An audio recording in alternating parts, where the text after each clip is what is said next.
ലഹരിവിരുദ്ധ ക്യാമ്പയിനും Ramzan relief kit വിതരണവും നടത്തി. ടീം ചാരിറ്റി കായംകുളത്തിന്റെ നേതൃത്വത്തിലാണ് പരിപാടി സംഘടിപ്പിച്ചത്. അനുമോദനവും നടത്തി.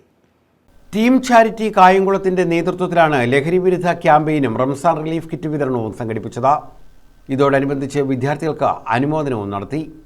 Kayamkulam DYSP T Binukumar relief kit വിതരണോദ്ഘാടനം നിർവഹിച്ചു. ദൈർഘ്യം അല്ലെങ്കിൽ ലൈഫ് സ്പാൻ എന്ന് പറയുന്നത് സ്ത്രീകളുടെ പുരുഷന്മാരുടെ 52 വയസ്സും സ്ത്രീകളുടെ 54 വയസ്സുമായിരുന്നു 1951.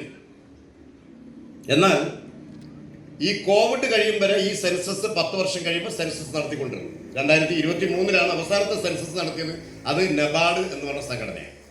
നബാർഡ് നടത്തിയ സംഘടനയിൽ മനസ്സിലാക്കിയ വസ്തുത, ഇന്ന് ഒരു പുരുഷൻ മരണപ്പെടുന്നത് 72ാമത്തെ വയസ്സിലാണ്, ഒരു സ്ത്രീ മരണപ്പെടുന്നത് 74ാമത്തെ വയസ്സിലാണ്. എന്ന് പറയുമ്പോൾ 1951 52ാമത്തെ വയസ്സിൽ മരണപ്പെട്ടിരുന്ന ഒരു പുരുഷൻ ഇന്ന് 72ാമത്തെ വയസ്സിലും 54ാമത്തെ വയസ്സിൽ മരണപ്പെട്ടിരുന്ന ഒരു സ്ത്രീ ഇന്ന് 74ാമത്തെ വയസ്സിൽ മരണപ്പെടുന്നു. എന്ന് പറയുമ്പോൾ നമ്മുടെ ആയുർദൈർഘ്യം 20 വർഷം കഴിഞ്ഞു, 20 വർഷം കൂടി. എന്നാൽ ഇന്നത്തെ തലമുറ നമ്മൾ കണ്ടുവരുന്നത് 2024 ഒരു സെൻസസ് അനുസരിച്ച് ഈ സ്കൂളുകളിലും കോളേജുകളിലും പഠിക്കുന്ന കുട്ടികൾ, ആൺകുട്ടികളായാലും പെൺകുട്ടികളായാലും 18%, ഇപ്പം അത് മാറി 26 23%. 23% ആൺകുട്ടികളും പെൺകുട്ടികളും ഏതെങ്കിലും തരത്തിലുള്ള ഒരു ലഹരി ഉപയോഗിക്കുന്നുണ്ട് എന്ന് മനസ്സിലാക്കിയിട്ടുണ്ട്.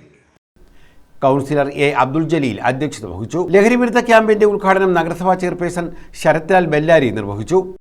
ഇല്ലെങ്കിൽ അതുമായിട്ട് ബന്ധപ്പെട്ട് നിൽക്കുന്നവരൊക്കെ വിളിച്ച് പോലീസിൻ്റെ അടുത്ത് പറയുകയും അവർക്ക് ശിക്ഷ കൊടുക്കാതെ വിടുന്ന ഒരു നിലപാടാണ് ഇപ്പോൾ വരുന്നത്. അതുകൊണ്ടാണ് അവരിത് വീണ്ടും വീണ്ടും ഉപയോഗിക്കാനുള്ള ത്വര കൂടുന്നത്. ഒരു കാര്യം പറഞ്ഞാൽ, ഒരു മാസത്തിന് മുമ്പ് ഞാൻ പോലീസ് സ്റ്റേഷനുമായിട്ട് ബന്ധപ്പെടുമ്പോൾ ഒരു 3 കുട്ടികൾ എന്നെ അറിയാവുന്നതാണ്, അവരെ ലഹരി ഉപയോഗിച്ചതിന് പിടിച്ചിരിക്കുകയാണ്. അപ്പോൾ അവിടെ അവർ നിന്നുകൊണ്ട് അലറുകയാണ്, ചെറുപാലെ ബെല്ലാരി രക്ഷിക്കുക. ഞാനപ്പോൾ കാര്യം അന്വേഷിച്ചപ്പം പറഞ്ഞത് ലഹരിയുമായിട്ട് പിടിച്ചതാണ്, അവർ ഉപയോഗിച്ചിട്ടുണ്ട്, ലഹരി കയ്യിലില്ല. ഞാൻ പറഞ്ഞു നടപടി എടുത്തു, എനിക്കൊന്നും പറയാനില്ല. അതേസമയം ഞാൻ അവരെ അവിടെ നിന്ന് ഇറക്കിക്കൊണ്ട് വന്നാൽ നാളെ അവർ വീണ്ടും ഇത് ചെയ്യും, ഇല്ലെങ്കിൽ അവരുടെ സുഹൃത്തുക്കൾ പറയും ചെയർമാനിൻ്റെ ആളാണ് ഇറക്കിക്കോളും. അതുകൊണ്ട് ഞാൻ പറഞ്ഞു അവർക്ക് ശിക്ഷ കൊടുക്കണം. നസീർ കായംകുളം സ്വാഗതം പറഞ്ഞു. കായംകുളത്തെ ജനകീയ നിയമപാലകനുള്ള ടീം ചാരിറ്റിയുടെ സ്നേഹാദരവ് ടി ബിനുകുമാറിനും യുവ നഗരപിതാവിനുള്ള സ്നേഹാദരവ് ശരത് ലാൽ ബെല്ലാരിക്കും നൽകി. ആശാവർക്കർ സജിത, ADS ഷീജ വാഹിദ് എന്നിവർക്ക് ആദരവ് നൽകി. ഷെഫീഖ, അബ്ദുൾ റഷീദ്, സ്മൃതി സൂസൻ സാം, ഷീദ, സുലുബിനു, സിറാജുദ്ദീൻ ഷംസ്, അബു ജനത, റിയാസ്, ഷെഫി വാളയ്യത്ത, റെജി, ആറ്റക്കുഞ്ഞ്, AHM ഹുസൈൻ, അജി, സുരൻ തുടങ്ങിയവർ പങ്കെടുത്തു.